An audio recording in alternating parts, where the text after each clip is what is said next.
på Costa Memorial. Vi nærmer os startstedet her bag dommertårnet, lige når de kommer ud af svinget.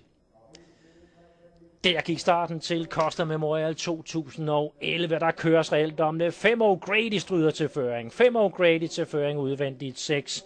Micro Mesh indvendigt. Nummer 1 Unforgettable. Så har vi godt med nummer 3 Mathilde Trøjborg. Derefter 2 Neo Holms Minde. Sat lidt af i sporene har vi 4 Hardy Rip, der bakker ned i feltet. Men 5 O'Grady. I dag kørte han for fuld Bjørn Jørgensen. Og så strøg den til føring uden problemer.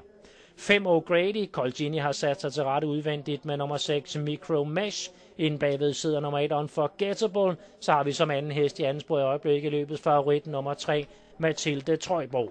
11-4 de første 500 meter. Så kommer 3 Mathilde Trøjborg fremad i tredje spor og skal helt frem og have feeling ved den førende 5 O'Grady. 5 O'Grady i føring udvendigt 3 Mathilde Trøjborg.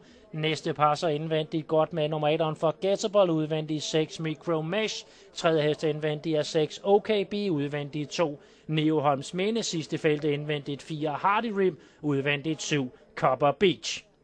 På vej op mod de første 1000 meter er den Gårdland trænet 5 O'Grady i føring.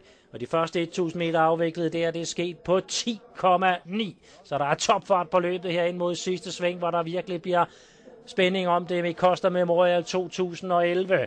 Det er føring 5 O'Grady, ser som sædvanlig rigtig fin ud i føring. 3 Mathilde Trøjborg forsøger inde bagved nummer 1 Unforgettable. I sporene kommer 2 Neo Holms Minde, længere tilbage 7 Copper Beach. Men prøv at se Bjørns, han læner sig lidt tilbage. Har han så meget sparet, så han bare kan køre fra dem med 5 O'Grady. Inde bagved nummer 1 Unforgettable. Mathilde Trøjborg forsøger, men har længder frem. Det er 5 O'Grady. Nu kommer 2 Neo Holms Minde. Længere ude også nummer 7 Copper Beach, indvendigt 5 O'Grady, 2 Neo Holms Minde kommer. Copper Beach slutter godt af ude i banen. Det er dansk, og det er O'Grady. O'Grady vinder. Gordon Dahl, Bjørn Jørgensen får en triumf. 7 Copper Beach er tilbage på toppen og tager andenpladsen. Og altså en fremragende præstation. 5 O'Grady vinder løbet og viser, hvor god en hest det her